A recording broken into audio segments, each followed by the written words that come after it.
নমস্কার, Biltu sir official YouTube চ্যানেলের পক্ষ থেকে সকলকে জানাই স্বাগতম। আজকে আমরা ক্লাস 4-এর আনন্দমার্গ স্কুলের যে বাংলা ভার্সন ম্যাথটি আছে, বাংলা ভার্সন ম্যাথটি অনুশীলন 8-এর আমরা 4-এর দাগ থেকে প্রায় সবগুলো করার চেষ্টা করছি। 16 দাগ পর্যন্ত, 16 নয়, আমরা আছে 18 দাগ পর্যন্ত। তো 4-এর দাগ থেকে 18 দাগ পর্যন্ত আছে। 4-এর দাগ হচ্ছে একটি ভাগ অঙ্কে ভাজক হচ্ছে 25 এবং ভাগফল 52, ভাগশেষ হচ্ছে 13। ভাজ্যটি কত? সূত্র প্রয়োগ করে করা যাবে। ভাজ্য সমান ভাজক গুণিত ভাগফল যুক্ত ভাগশেষ। সবগুলো লিখে এর প্রত্যেকটা সূত্র অনুযায়ী করা যেতে পারে।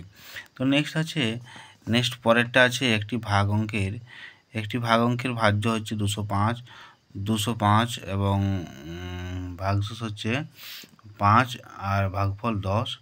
তো ভাজ্যটি কত? ভাজ্যটি এখানে সূত্র প্রয়োগ করে করা যাবে। ভাজক সমান ভাজ্য বিযুক্ত ভাগশেষ ভাজিত হচ্ছে ভাগফল। তো এই সূত্র প্রয়োগ করে করা যাবে।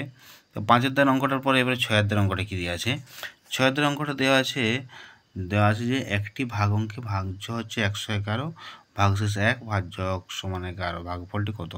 এখানে সূত্র আছে ভাজ্য বিযুক্ত ভাগশেষ ভাজিত ভাজক। তো এই সূত্র প্রয়োগ করে অঙ্কটা করা হয়েছে। অবশ্যই খুব সুন্দর অঙ্ক, দেখুন আমরা করতে পারেন।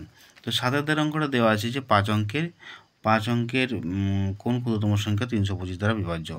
5 অঙ্কের কোন ক্ষুদ্রতম সংখ্যা 325 দিয়ে 5 অঙ্কের ক্ষুদ্রতম সংখ্যাকে বিয়োগ করলে 250 বেরোবে।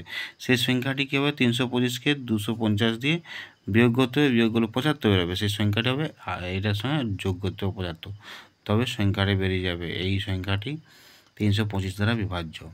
তো অনুশীলনী 8-এর আমরা গেলাম 7-এর দাগ পর্যন্ত। এরপর আছে 8-এর দাগ। অঙ্কটা দেওয়া আছে যে 5 অঙ্কের কোন ক্ষুদ্রতম সংখ্যা 80 দ্বারা বিভাজ্য? 5 অঙ্কের কোন ক্ষুদ্রতম সংখ্যার সঙ্গে এটা করতে হবে আমাদেরকে। 1000 দিয়ে 5 অঙ্কের ক্ষুদ্রতম সংখ্যাকে আমরা 80 দিয়ে ভাগ করতে হবে, যেটা বেরোবে সেটা হচ্ছে মিলেই যদি যায় তাহলে জানতে হবে যে 5 অঙ্কের ক্ষুদ্রতম সংখ্যা 125 দ্বারা বিভাজ্য। নেক্সট আছে 9-এর দাগের অঙ্কটা একটু খুব ভাইটাল। বৃহত্তম সংখ্যা আছে এখানে 35 দ্বারা বিভাজ্য 5 অঙ্কের বৃহত্তম সংখ্যাটি কত? তো এটি কিন্তু বৃহত্তম সংখ্যাকে 35 দিয়ে ভাগ করতে হবে। ভাগ করার পর যেটা বেরোবে 4 রয়েছে, সেই 4টা হচ্ছে এটার সঙ্গে বৃহত্তম সংখ্যার সঙ্গে 4 বিয়োগ করতে হবে, তবে সংখ্যাটি কিন্তু বেরিয়ে যাবে। এই সংখ্যাটি বিভাজ্য হচ্ছে 35 দ্বারা বিভাজ্য। নেক্সট আমাদের বেরোবে কি? নেক্সট হচ্ছে 5 অঙ্কের বৃহত্তম সংখ্যা আছে করতে হবে, তারপর 90 দিয়ে ভাগ করতে হবে। 90 দিয়ে ভাগ করার পর যে অঙ্কটা বেরোবে, যে বৃহত্তম সংখ্যার সঙ্গে এই 9টা রয়েছে, এই 9টা বিয়োগ করতে হবে, তো সেই অঙ্কটা 9 দ্বারা বিভাজ্য হবে। এই অঙ্কগুলো কিন্তু খুব সহজ, খুব বাচ্চাদেরকে না বোঝালে কিন্তু বুঝতে পারবে না, বাচ্চাদের ভালো করে বোঝাতে হবে। নেক্সট আছে কি? এই আমাদের 10-এর দাগের পরেরটা 11-এর দাগে আছে। 11-এর দাগে আছে ভাজক সমান দিয়েছে, 11 দাগে একটি ভাগ অঙ্কে ভাগফল হচ্ছে ভাগফল 3 গুণ, ভাগশেষ হচ্ছে 0 আর ভাগফল 45 হলে ভাজ্য কত?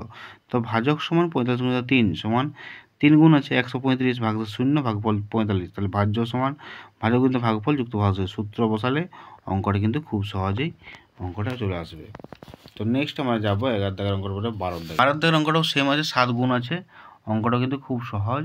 ভাজক সমান হচ্ছে 50 গুণ 7 সমান 350, ভাগফল সমান 28, ভাগশেষ সমান 50। তো ভাজ্য সমান কি? ভাজক গুণিত ভাগফল যুক্ত ভাগশেষ। অঙ্কটা আমরা কিন্তু অনায়াসে আমরা করে দিতে পারবো। নেক্সট আমরা 12 দাগের অঙ্কর পরে আছে 23-13 দাগের অঙ্কটা আছে 456 দিয়ে আমরা অঙ্কটাকে ভাগ করব। ভাগ করার পরে 654 রয়েছে, মানে এই 654টা হচ্ছে ওই অঙ্কটার মধ্যে আছে কত গুণ করলে এত অঙ্ক হবে। এই 654 গুণ করলে অত অঙ্কটি হবে। তো ভাগটা কিন্তু খুব পুঙ্খানুপুঙ্খ ভালোভাবে করতে হবে, তবে উত্তর বেরিয়ে যাবে। নেক্সট 14-15 পরে 14টা আছে কি? 14টা আছে 3 গুণে 6 গুণে 9 কিন্তু গুণ করতে হবে, গুণ করলে 162 হবে। 162 দিয়ে এই অঙ্কটাকে ভাগ করতে হবে, এই সংখ্যাটাকে ভাগ করলে আমরা বেরোবে 162, তাহলে অন্য সংখ্যাটাও 162 হবে। অন্য সংখ্যাটি 162 হবে। ভাগটা ভালো করতে হবে, ভাগটা না করলে উত্তর বোঝা যাবে না। পরে আছে 50-এর দাগের আছে 15 দাগের অঙ্ক আছে।